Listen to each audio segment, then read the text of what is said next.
I'm Sadie, 29, and I've always believed family is supposed to lift you up. The night before my sister's wedding, I went to bed dreaming of her big day, my long hair brushed out, ready to shine as her maid of honor. But when I woke up, my heart stopped. In the mirror, my hair was gone, hacked into a jagged mess. My parents did it to keep me from outshining her. The betrayal cut deeper than any scissors could. Have you ever been hurt by those you love most? Share where you're watching from below, and if this hits home, please like and subscribe. Standing in front of the bathroom mirror, my fingers trembled as they traced the uneven edges of my hair.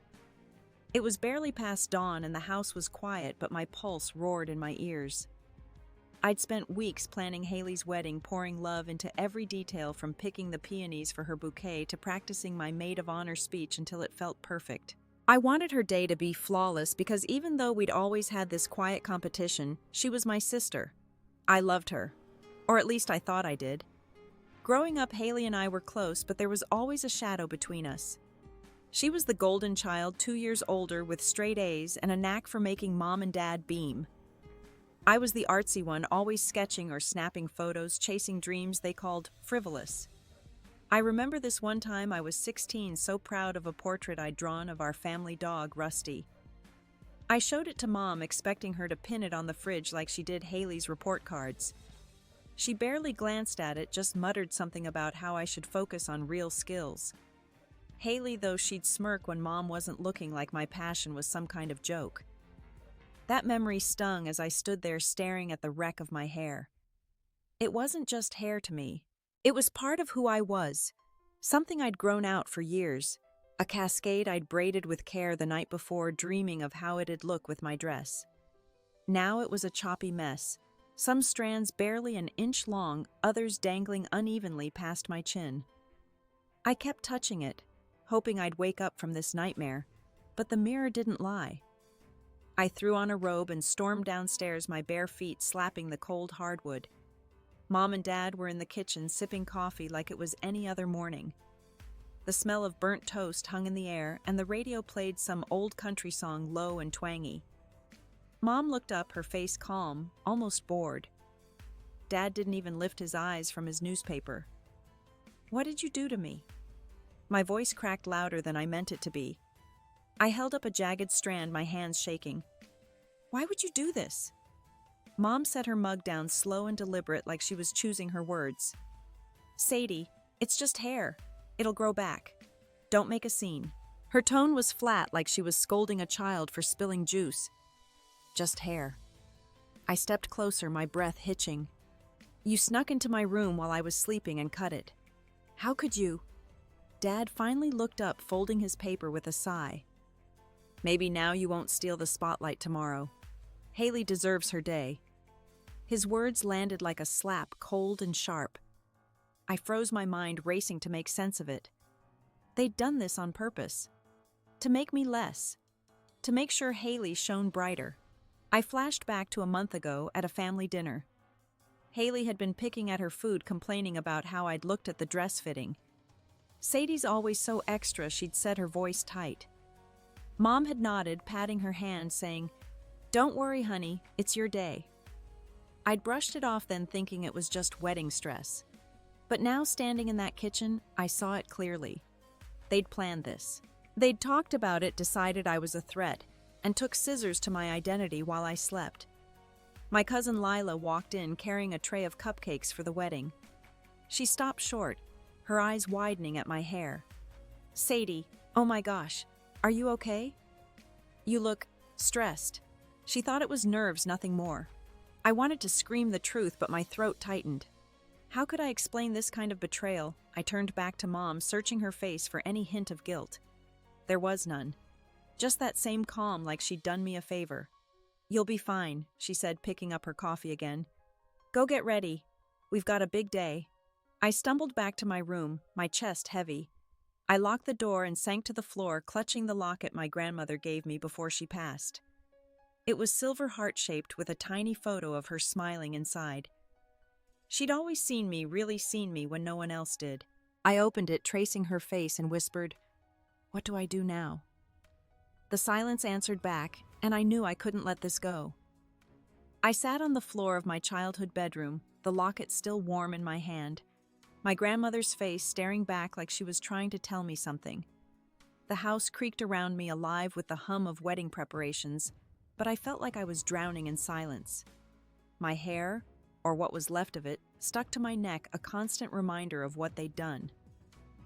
I wanted to scream, to run, but my legs felt heavy, like they were glued to the carpet. I stood, forcing myself to move, and grabbed a scarf from my suitcase. I wrapped it around my head, tucking the uneven strands underneath, but it looked wrong, like a costume I didn't choose. In the mirror, my eyes were red, my face pale. I barely recognized myself. I'd spent hours last night imagining how I'd walk down the aisle as maid of honor, my dress flowing, my hair catching the light. Now that vision was gone, stolen by the people who were supposed to protect me. I called Reese, my best friend since college, my hands shaking as I dialed. She picked up on the second ring, her voice bright. "Sadie, you ready for the big day?" I tried to speak, but a sob came out instead. I told her everything, the words spilling out, the scissors, Mom's cold dismissal, Dad's cruel words about the spotlight. Reese went quiet, then whispered, "They did what?" Her shock mirrored mine, but she was hours away, stuck at a work event. "I'm coming tomorrow," she promised. "Hold on, okay." I hung up, feeling a little less alone, but still lost. I needed to do something, anything, to feel less powerless. I grabbed my makeup bag and started pinning what was left of my hair, trying to make it look intentional. Each clip felt like a small rebellion, but it wasn't enough. The scarf kept slipping, and every time I caught my reflection, my stomach twisted. I wasn't just mourning my hair. I was mourning the trust I'd had in my family. A knock on the door made me jump. It was Lila again, her voice soft through the wood. "Sadie, you okay in there? We need to head to the venue soon." I opened the door and her eyes flicked to my scarf, confusion crossing her face. "Did you do something new with your hair?" I forced a smile, my throat tight. "Just trying something different," I lied. She nodded, unsure, and handed me a list of last-minute tasks for the wedding. I took it, my fingers crumpling the paper. Downstairs, the kitchen was buzzing. Mom was arranging centerpieces, her hands moving with precision like nothing had happened. Dad was on the phone laughing with someone about the weather. I stood in the doorway, invisible to them, my chest tightening with every second. I wanted to confront them again, to demand why they thought Haley's happiness meant crushing mine. But the words wouldn't come. Instead, I grabbed my purse and followed Lila to the car, the scarf itching against my scalp. The drive to the venue was quiet, the countryside blurring past. I thought about a summer when I was 12, when Haley and I built a fort in the backyard. We'd laughed until our sides hurt, promising to always have each other's backs. But even then, there were signs. She'd hogged the best blankets, claiming they matched her eyes better. I'd let it go, thinking that's just what sisters do. Now I wondered if I'd been blind to her resentment all along. At the venue, a sprawling garden with fairy lights strung through the trees, I busied myself with tasks. I adjusted table settings, checked the guest book, anything to keep my hands moving. But every time I passed a mirror or caught someone's glance, I felt exposed, like my shame was on display. Lila hovered nearby, chatting about the flowers, oblivious to the storm inside me. I wanted to tell her, but the words felt too heavy, too raw. As the sun dipped lower, casting a golden glow over the garden, I slipped into the bridal suite to change. My dress, a soft lavender chiffon, hung on the door. I'd chosen it with Haley, both of us giggling over how it hugged my curves. Now, as I slipped it on, it felt like a lie. I adjusted the scarf again, my fingers fumbling, and caught a glimpse of myself in the full-length mirror. The dress was beautiful, but I wasn't. Not today. I clutched my grandmother's locket again, its weight grounding me. I could still hear Mom's voice, so casual, saying it was just hair. Dad's smirk like he'd won something. And Haley, who hadn't even asked about me, who hadn't cared.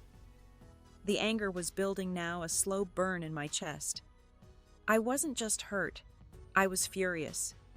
They thought they could break me, make me small, and get away with it. But I wasn't done. Not yet. The garden was a blur of color roses and twinkling lights weaving a fairy tale I no longer believed in. I stood in my lavender dress, the scarf still tight around my head, feeling like an imposter in Haley's perfect world. Guests were arriving, their laughter floating through the warm evening air, but every smile felt like a spotlight on my shame. I adjusted the scarf again, my fingers clumsy, praying no one would notice the uneven strands peeking out. I busied myself with final checks, straightening napkins and repositioning chairs, anything to avoid eye contact. But I could feel the stares. A cousin I hadn't seen in years squinted at me, her brow furrowing as she whispered to her husband. I wanted to disappear, to crawl under the table and hide. Instead, I forced a smile, my lips trembling, and kept moving. Haley was across the lawn, radiant in her white dress, laughing with her bridesmaids. She didn't even glance my way. I thought about when we were kids, maybe 13 and 15, sneaking into Mom's makeup drawer to play dress-up. Haley had painted my lips bright red, giggling that I looked like a movie star. But then she'd wiped her own face clean, saying she didn't need makeup to shine. I'd laughed it off, but now that memory felt like a warning I'd ignored. She'd always wanted to be the star, and I'd been too naive to see it. Uncle Harold found me near the dessert table, his tie already loosened, a glass of wine in his hand. "Sadie, you holding up okay?" he asked, his voice loud enough to draw eyes. "Weddings are stressful, huh? Don't let it get to you." He patted my shoulder, oblivious to the real reason my hands were shaking. I nodded, my throat too tight to answer. His kindness made it worse, like he was pitying me without even knowing why. The ceremony started, and I took my place beside Haley, clutching my bouquet so hard the stems bit into my palms. The officiant's words about love and family felt like a mockery. I kept my eyes on the ground, avoiding the crowd, but I could feel Mom's gaze from the front row, sharp and expectant. She'd pulled me aside earlier, her voice low. "Smile, Sadie. Don't ruin this for your sister. Ruin it. They'd ruined me, and she expected me to play along." I glanced at Haley, her veil catching the sunset's glow. She looked perfect, every curl in place, her smile effortless. But when she turned to adjust her train, I caught a flicker of something in her eyes, a smug glint, like she knew exactly what had been done to me. My stomach churned. Had she been part of this? The thought hit like a wave, pulling me under. I gripped my locket hidden under my dress, trying to anchor myself. The vows were exchanged, and the crowd clapped, but I barely heard it. My mind kept replaying last spring, when Haley had shown up to my first photography exhibit. I'd been so proud, my prints framed on gallery walls, but she'd barely looked at them. "Nice hobby," she'd said. Her tone clipped before changing the subject to her new job. Mom and Dad hadn't even come. I'd told myself it didn't matter, but now standing here, it did. It all mattered. As we moved to the reception area, I overheard a guest whisper, "What's with Sadie's scarf? It's so odd." My cheeks burned. I wanted to rip it off, to scream that this wasn't my choice, but I kept walking, my heels sinking into the grass. Mom approached, her smile tight. "You're doing fine," she said, like I was a child needing reassurance. "Just keep it together for Haley." Her words were a knife twisting deeper. I wasn't fine. I was breaking, and they didn't care. I found a quiet corner near the bar, my breath shallow. The anger was growing, a fire I couldn't put out. They'd taken something from me, not just my hair, but my place in this family. And Haley, my sister, the one I'd stayed up late planning this day for, hadn't even asked if I was okay. The realization settled like a stone in my chest. This wasn't just about today. This was years of being pushed aside, and I was done pretending it was normal. The reception was in full swing, music pulsing through the garden, but I felt like I was underwater, every sound muffled by the weight in my chest. I stood near the edge of the dance floor, gripping a glass of water, watching couples sway under the fairy lights. My scarf felt tighter, like it was choking me, but I didn't dare take it off. Every glance from a guest felt like a judgment, their eyes lingering on my covered head before darting away. I spotted my brother Ethan across the room, laughing with Haley's new husband, his tie loose, his face relaxed. Ethan, who'd always been the quiet one, the peacemaker. I thought about last Christmas when he'd helped me set up my camera for a family portrait. He'd teased me about my obsession with getting the lighting just right, but he'd stayed holding the reflector until we got the perfect shot. I'd thought we were close. But now as I watched him, I remembered his silence this morning when I'd stormed into the kitchen. He'd been there pouring cereal, his eyes fixed on his bowl like he couldn't hear me yelling at Mom and Dad. I walked over, my heart pounding, needing to know if he'd been part of it. "Ethan," I said, my voice low. "Did you know?"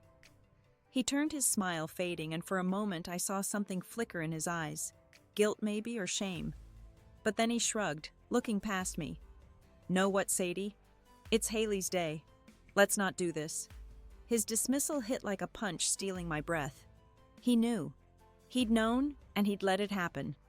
I turned away, my vision blurring, and nearly bumped into a server balancing a tray of champagne. She apologized, but I barely heard her. My mind was spinning, replaying every moment I'd trusted him. Like when I was 19, moving out for the first time, and Ethan drove me to my new apartment, helping me carry boxes up 3 flights of stairs. He'd hugged me, said he was proud. Was that a lie too? Had he always seen me as the problem, just like they did? I found my seat at the head table. My name card neatly printed, a cruel reminder of my role. The band announced the speeches, and my stomach dropped. I was supposed to go next, to stand up and talk about love and sisterhood, like none of this had happened. I pulled out my note cards, the words I'd written weeks ago blurring on the page. They felt hollow now, praising Haley's kindness, her strength. I wanted to tear them up, to scream the truth instead. As I stood, my legs wobbled, and I caught Mom whispering to a guest at a nearby table. "Sadie's always been dramatic," she said, her voice carrying just enough for me to hear. The guest nodded, giving me a pitying look. My face burned, and I gripped the microphone, my voice catching as I started. "Haley's always been special," I managed the words, tasting like ash. The crowd smiled, oblivious, but I could barely breathe. Every word was a lie I was forcing out. I glanced at Haley, expecting her to be basking in the moment, but she was watching me, her lips curled in that same smug glint I'd seen earlier. It wasn't just satisfaction, it was victory. She'd won, and I was the one paying for it. My hands shook as I finished mumbling something about forever and sat down to polite applause. The band started up again, but the noise couldn't drown out the rage building inside me. Tessa, the photographer, caught my eye from across the room. She was adjusting her camera, but her expression was soft, like she could see the storm I was hiding. She'd been kind earlier, offering me water when I'd been arranging tables, her voice gentle, like she sensed I was unraveling. I wanted to run to her, to spill everything, but I stayed frozen, my anger and hurt tangling into something I couldn't name. They'd taken my hair, my trust, my place in this family, and now they expected me to smile through it. I clutched my locket under the table, my knuckles white. This wasn't over. I stood frozen by the tree, Haley's words echoing in my head, her casual admission slicing through me like glass. The music from the reception pulsed in the distance, a cruel reminder of the celebration I was no longer part of. My hands shook as I touched the scarf, the fabric damp with sweat, a flimsy shield against the truth. I wanted to run, to leave this place and never look back, but my feet wouldn't move. I was trapped not just by them, but by the weight of my own broken trust. I forced myself back to the reception, weaving through the crowd, their faces a blur of smiles and champagne glasses. I needed answers, not just from Haley, but from Mom and Dad. They couldn't hide behind her wedding anymore. I found them near the cake table, Mom fussing with a floral arrangement, Dad chatting with an old friend. Their ease, their normalcy made my blood boil. I stepped closer, my voice barely steady. "We need to talk. Now." Mom turned, her eyes narrowing, but before she could speak, I heard it. A low murmur from behind me. 2 women at a nearby table, their voices sharp enough to cut through the music. "Did you hear about Sadie's hair?" one said, leaning in. "Diane told me they had to do it. Said she was stealing all the attention from Haley." The other gasped, then whispered, "That's awful. Poor Sadie. Poor Sadie." The pity in her voice was worse than the truth itself. I turned, my face burning, and saw Mom's expression shift just for a second before she smoothed it over. "Sadie, don't start. she said, her tone clipped like I was a problem to be managed. Dad stepped forward, his voice low. We did what was best for Haley. You've always been too much. We had to make it fair. Fair. The word hit like a brick, shattering something deep inside me. They hadn't just cut my hair. They'd planned it, justified it like I was some threat to be neutralized. I remembered a winter night when I was 17, sitting at the kitchen table showing Mom a scholarship application for an art program. I'd been so excited my portfolio spread out, my dreams spilling over. She'd barely looked up from her crossword. Haley's applying to med school, she'd said.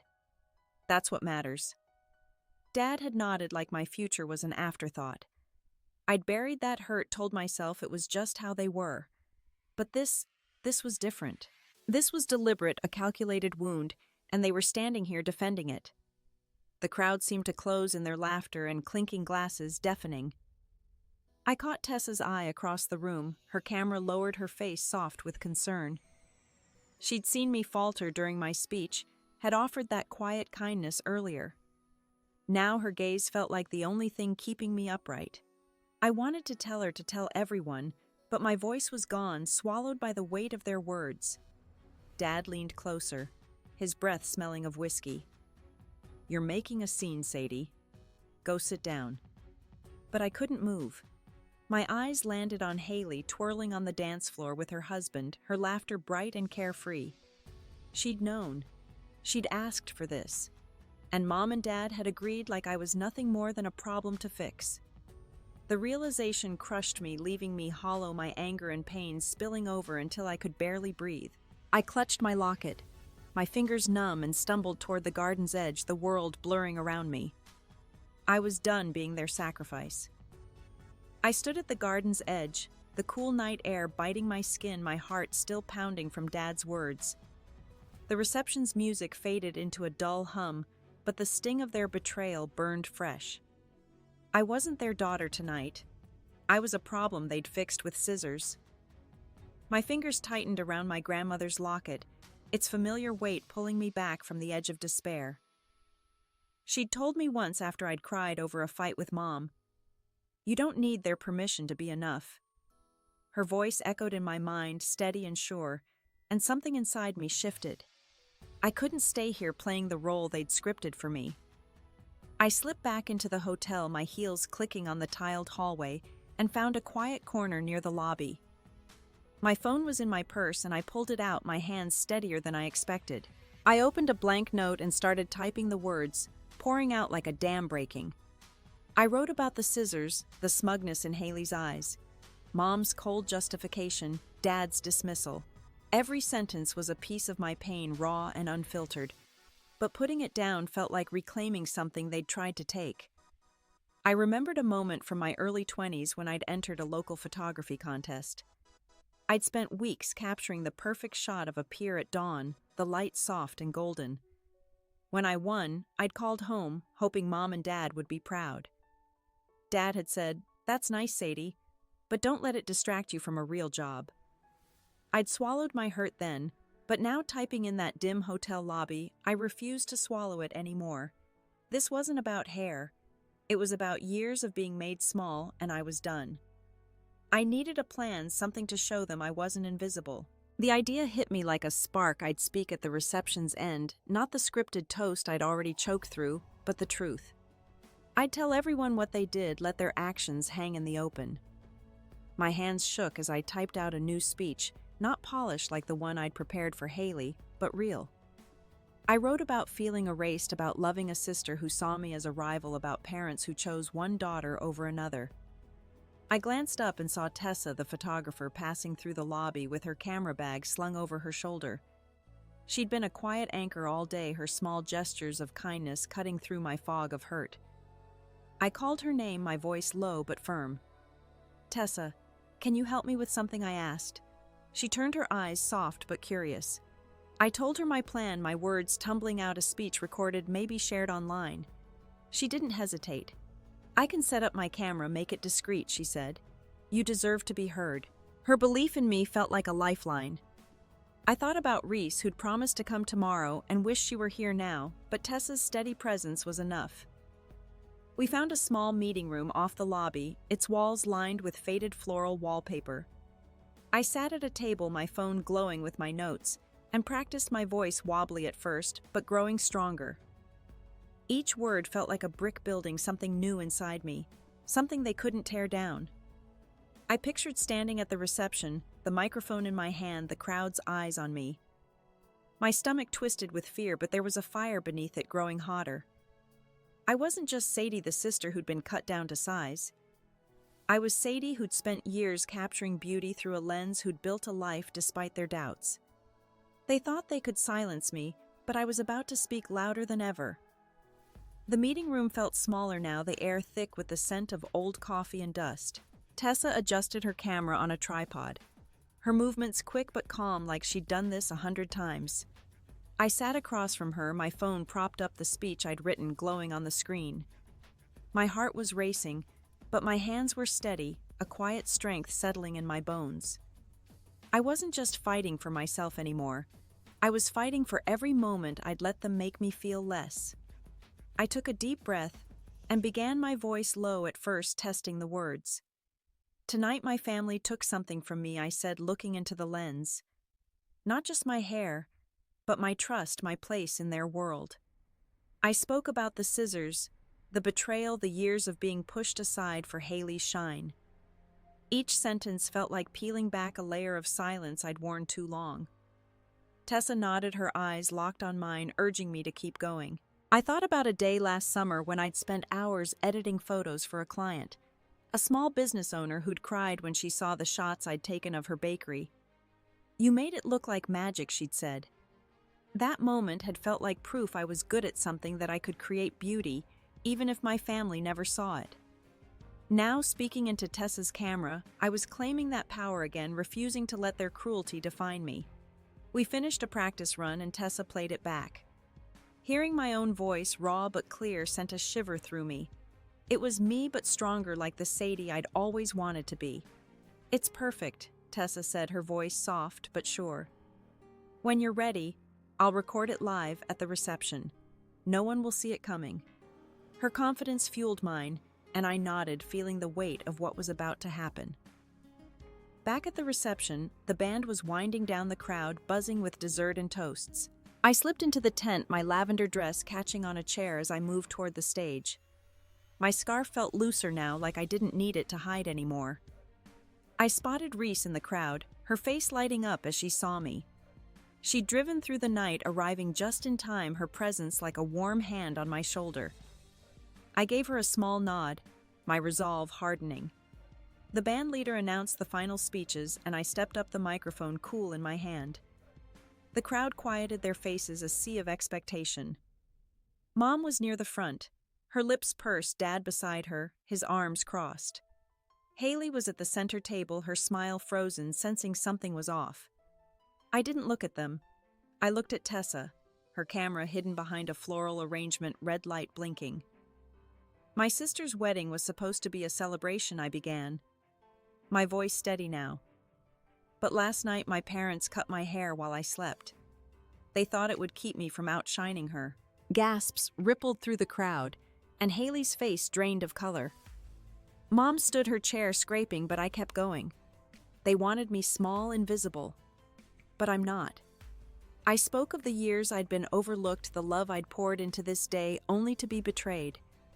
The room was silent, every eye on me. I felt exposed, but not weak. For the first time, I was choosing myself. I set the microphone down, my hands steady, and stepped off the stage. The crowd parted, their whispers following me, but I didn't look back. I walked to the edge of the tent, Reese at my side, and stopped, my breath slow and even. I wasn't their shadow anymore. The tent was so quiet, I could hear the faint hum of the string lights overhead. My words hung in the air, raw and heavy, like a confession no one expected. I stood at the edge of the tent, Reese's hand on my arm, her grip steady but silent. The crowd's eyes were on me, some wide with shock, others darting to Haley, who sat frozen at the center table, her bouquet trembling in her hands. I'd said it. The truth was out, and there was no taking it back. Guests shifted in their seats, whispers starting to ripple low and uncertain.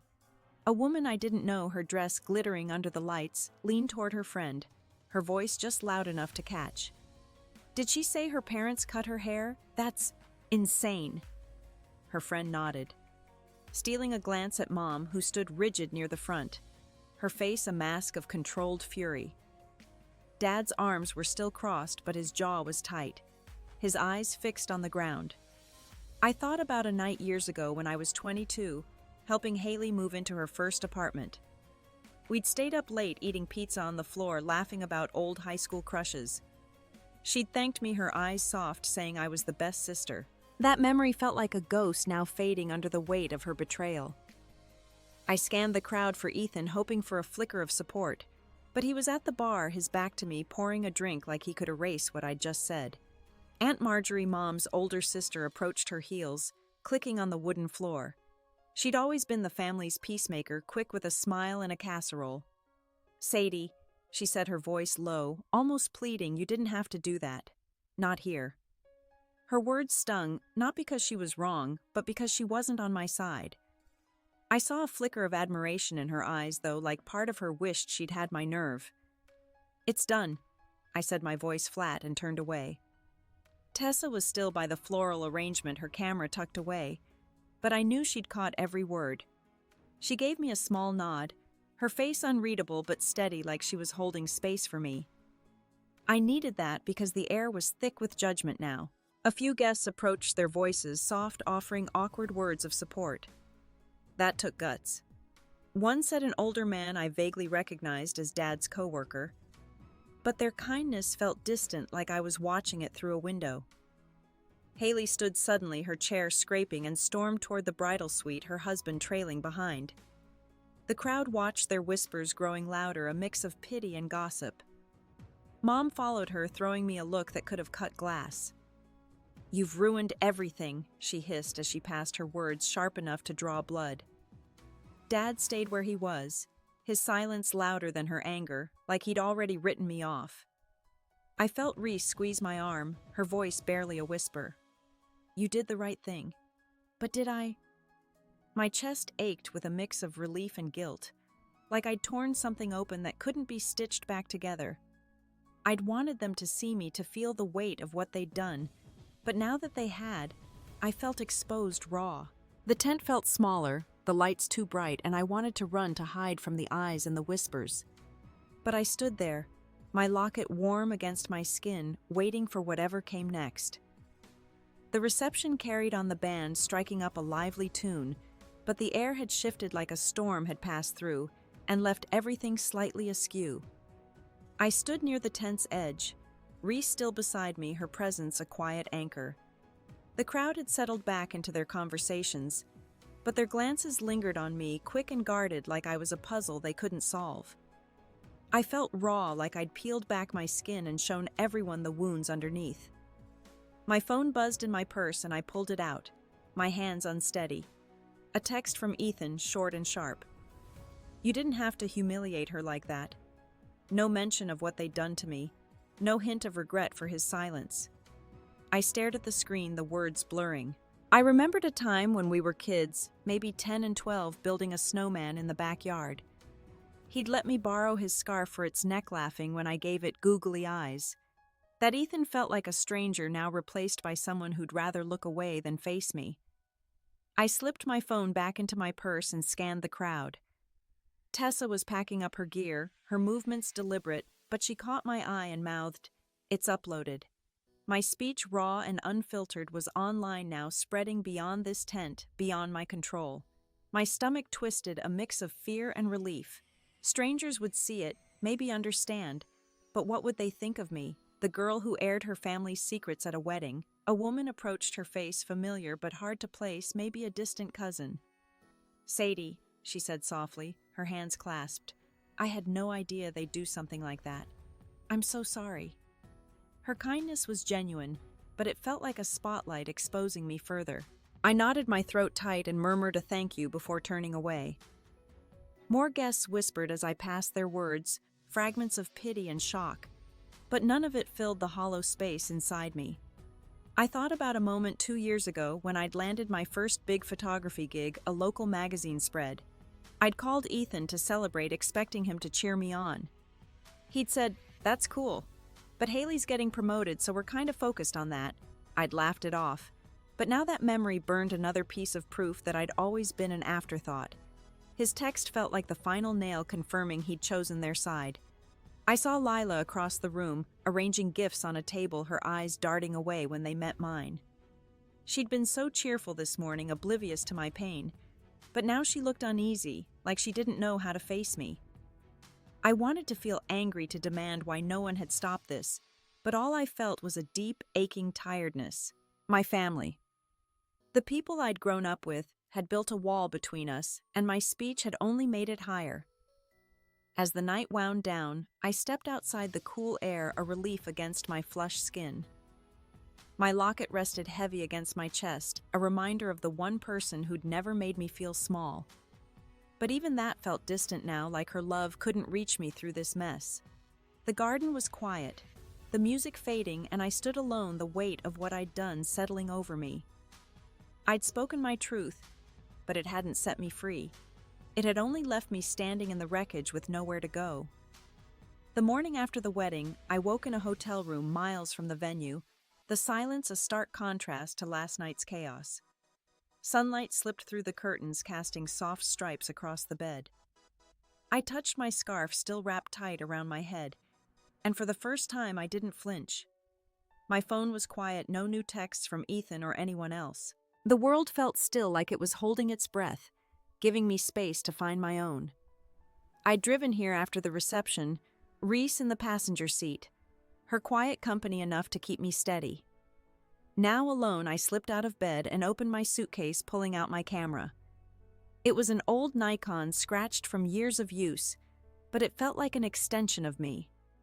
I hadn't touched it since the wedding planning took over, but today I needed it. I needed to see the world through my lens, to remind myself who I was. I walked to a nearby park, the air crisp, the grass damp under my sneakers. The park was empty, just a few pigeons pecking at crumbs near a bench. I sat and lifted my camera, focusing on a single leaf trembling on a branch, its edges curling in the breeze. I snapped the shot, then another, losing myself in the rhythm of framing and clicking. Each photo felt like a small act of defiance, proof I could still create something beautiful. I thought about a day when I was 24, shooting a community festival for a local paper. I'd captured a kid blowing bubbles, the light catching the iridescent spheres just before they popped. The editor had called it magic, said it made the front page because it told a story.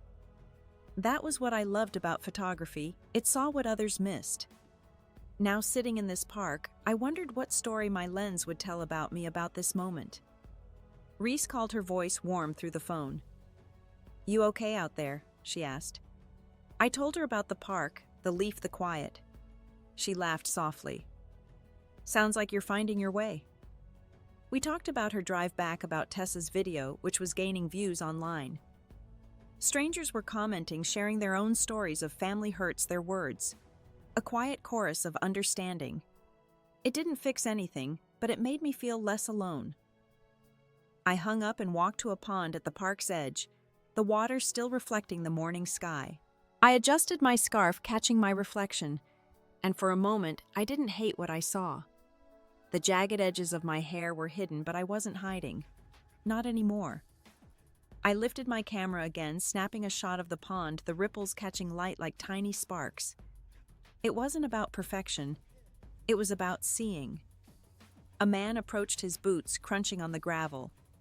He was older, maybe 50, with a camera slung around his neck. "Nice shot," he said, nodding at my Nikon. "You a pro?" I smiled, a real one, and said, "Getting there." He introduced himself as Jasper, a hobbyist who shot landscapes.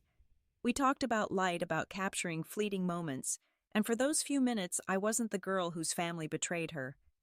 I was just Sadie, a photographer finding beauty in the ordinary. As Jasper walked away, I sat back on the bench, my camera resting in my lap. The park was still quiet, the world still waking. I felt a calm I hadn't known in days, like I was starting to piece myself back together. Not whole, not yet, but closer. I closed my eyes, letting the breeze wash over me, and for the first time I believed I could keep going. I left the park and walked back to the hotel, my camera swinging gently at my side. The streets were waking up, a coffee shop opening its doors, the smell of fresh pastries drifting out. I felt lighter, like the weight of the wedding had loosened its grip just a little. My scarf was still snug, but I didn't tug at it anymore. It was part of me for now, a reminder of what I'd survived, not what I'd lost. Back in my room, I found an envelope slipped under the door, the handwriting unmistakably Haley's. My stomach tightened, but I sat on the bed and opened it, the paper crinkling in my hands. Her words were careful, an apology wrapped in excuses. She wrote about her insecurities, how she'd always felt like she was in my shadow, how she'd only wanted one day to be hers. "I didn't mean for it to go this far," she said. I read it twice, searching for sincerity, but all I found was her need to justify herself. I set the letter down, my fingers tracing the edge of my locket. I thought about a quiet afternoon with my grandmother when we'd sat on her porch shelling peas. She'd told me about her own sister, how they'd fought over small things but always found their way back. "Family's messy," she'd said, her hands steady with the knife. "But you choose what to carry." I'd nodded, too young to understand. Now I did. Haley's letter wasn't a bridge. It was a weight I didn't have to hold. I stood and walked to the window, the town stretching out below, a patchwork of rooftops and morning light. I didn't owe her a response, not yet. Maybe not ever. That thought didn't hurt as much as I expected. It was like letting go of a rope I'd been clinging to, my hands raw but free. I wasn't ready to forgive, but I was ready to move forward to build something that was mine. Later, I met Tessa for coffee at that same shop down the street. She'd sent me a link to the video now, with thousands of views, comments pouring in from people I'd never meet. "You're brave," she said, stirring sugar into her cup. "Not everyone can stand up like that." I shrugged, my cheeks warm. Brave wasn't how I felt. I was just tired of shrinking. We talked about photography, about a project she was working on, capturing small-town stories. "You should join me," she said, her eyes bright. I smiled, the idea sparking something new inside me. I thought about Jasper, the man from the park, and his story about leaving his own family behind after years of feeling unseen. "You find your people," he'd said, his voice rough but kind. "They're out there." Sitting across from Tessa, I started to believe him. My family wasn't the only story I had to tell. There were others waiting to be found, waiting to be seen through my lens. I walked back to the hotel alone, the afternoon sun warm on my shoulders. My camera was still in my bag, and I pulled it out, snapping a shot of a cracked sidewalk, a single dandelion pushing through. It wasn't perfect, but it was enough. I stood there, the world quiet around me, and let out a slow breath. For the first time in days, I wasn't running from the hurt or chasing their approval. I was just here in this moment, and that was enough. A month had passed since the wedding, and I'd settled into a small apartment across town, a place with creaky floors and windows that let in too much light. I liked it, though, the way it felt like mine. The scarf was gone now, my hair trimmed into a short bob by a stylist who didn't ask questions. I caught my reflection sometimes in the bathroom mirror or a shop window, and it didn't sting anymore. The woman looking back was different. Not broken, just new. I'd started a routine, something to anchor me. Mornings I'd make coffee, the cheap kind that burned my tongue, and sit at my tiny kitchen table editing photos. I was working on a new project, a series of portraits for a local community center, capturing faces of people who'd lived here their whole lives. Their wrinkles, their smiles told stories I wanted to understand. Each shot was a reminder that I could still find beauty even after everything. I thought about a moment from years ago when I was 25, photographing a street fair for a small gig. I'd caught an old man playing chess, his hands steady despite his age, his eyes sharp with focus. I'd shown him the photo and he'd grinned, saying, "You made me look alive." That was what I wanted now, to feel alive, to build something that wasn't tied to their approval. Tessa had become a regular part of my days. We'd meet up to shoot, her with her landscapes, me with my portraits, trading tips over coffee. She'd sent me a message last week, a screenshot of my video now, with tens of thousands of views. People were still commenting, sharing their own stories of family wounds, of standing up. It wasn't fame, just connection, and it felt like enough. She'd pushed me to join her on a new project documenting small-town festivals, and I'd said yes, feeling a spark I hadn't in a while. I hadn't spoken to Haley since her letter, or to Mom and Dad. Their silence was loud, but I didn't chase it. I'd spent years waiting for them to see me, to value me the way they valued her. Now I was done waiting. I'd walk to the corner store, sometimes picking up groceries, and catch myself humming a habit I hadn't had since I was a kid. It wasn't happiness, not yet, but it was peace, small and fragile, like a seed taking root. Jasper, the photographer from the park, had emailed me about a local exhibit inviting me to submit a piece. I'd chosen a photo from my new series, A Woman at the Community Center. Her eyes crinkled with laughter. It wasn't perfect, but it was honest. I sent it off my hands steady, not second-guessing myself. For the first time, I wasn't trying to prove anything to anyone. I was just doing what I loved. I stood at my apartment window one evening, the sky bruised with purple clouds, and watched the street below. A kid rode by on a bike, his laughter echoing. I didn't feel the ache I used to, the need to be someone else's version of enough. I was starting to find my own. My camera sat on the table, my coffee cup beside it, and I let out a slow breath, the world quiet around me. The days turned into weeks, and my apartment became more than a place to sleep. It was a space where I could breathe.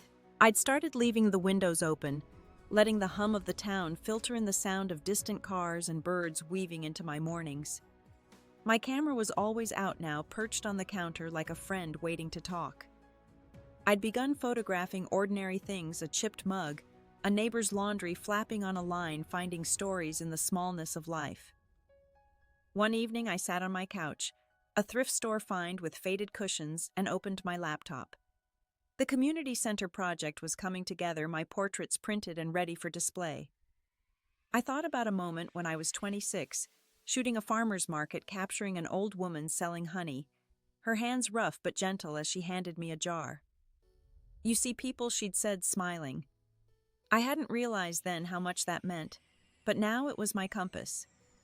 Seeing people, really seeing them, was how I wanted to live. I hadn't heard from Haley since her letter, and Mom and Dad's silence stretched on. At first it had hurt, a dull ache in quiet moments, but now I saw it differently. Their silence wasn't my failure, it was their choice. I didn't need their voices to fill my life anymore.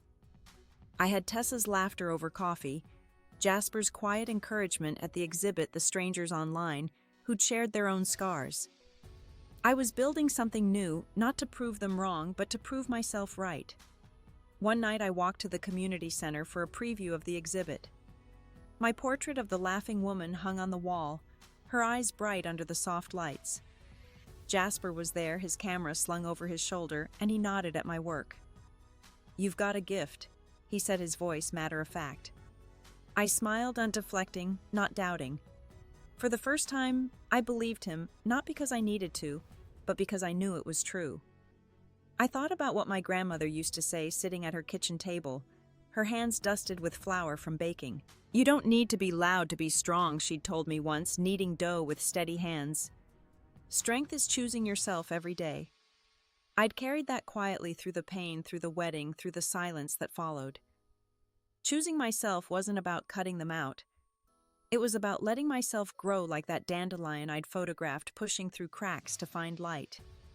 I stood in front of my portrait, the room humming with quiet chatter, and felt a stillness settle over me.